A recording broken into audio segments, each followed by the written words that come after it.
वह जाकर अपने से बुरी 7 आत्माओं को अपने साथ ले आती है और वो उसमें बैठकर नहीं, बैठकर वास करती है और वह मनुष्य की दशा पहले से भी बुरी हो जाती है।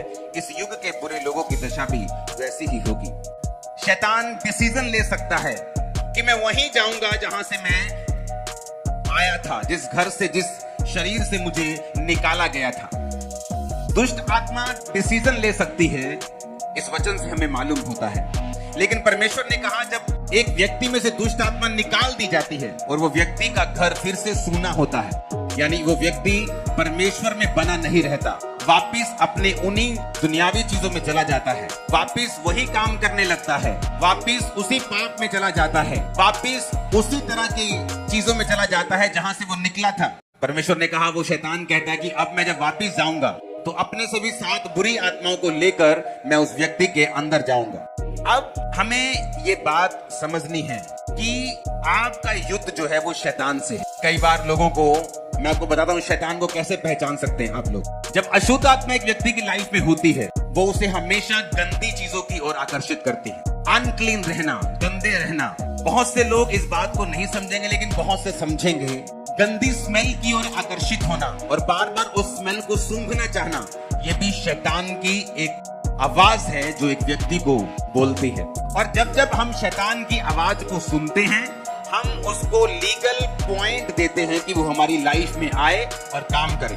और बाइबल कहती है जब शैतान आएगा वो चुराएगा, वो घात करेगा और वो नष्ट करेगा।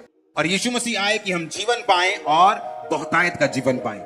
अगर मुझे शैतान अपनी लाइफ में नहीं चाहिए तो सबसे पहली बात, मैं शैतान की बात को सुनना बंद करूंगा। वो लोग भी शैतान से कभी आजाद नहीं होते, जिस तरह मैंने आपको पिछले हफ्ते बताया था, जो अटेंशन सीकर हैं, जिन्हें शैतान लगता है कि ये एक अटेंशन पाने का अपने परिवार की तरीका है, वो भी आजाद नहीं होते। जो पूरी तरह से डेस्परेट नहीं है, जो पूरी तरह से ललायत नहीं है, जो पूरी तरह से तैयार नहीं है कि मैं इस दुष्ट आत्मा से आजाद होना चाहता हूं, वो इस आत्मा से आजाद नहीं होते। और वो लोग जो शैतान को बहुत ग्लोरीफाई करते हैं, जो जीसस से भी ज्यादा नाम शैतान का लेते हैं, जो अंगीकार करते हैं कि शैतान उनके अंदर है, शैतान इतने सालों से उनके अंदर है और शैतान बहुत बड़ा है, ये बड़ा बड़ा जादू टोना है, जो अंगीकार करते हैं उन चीजों का जो शैतान ने उनको दी हैं, वो लोग भी शैतान के बंधनों से जल्दी आजाद नहीं होते। हालेलुया। बाइबल कहती है शैतान आपकी लाइफ में एंटर करता है जब आप उसको लीगल राइट देते हैं, जब आप उसको अधिकार देते हैं वचन को तोड़कर।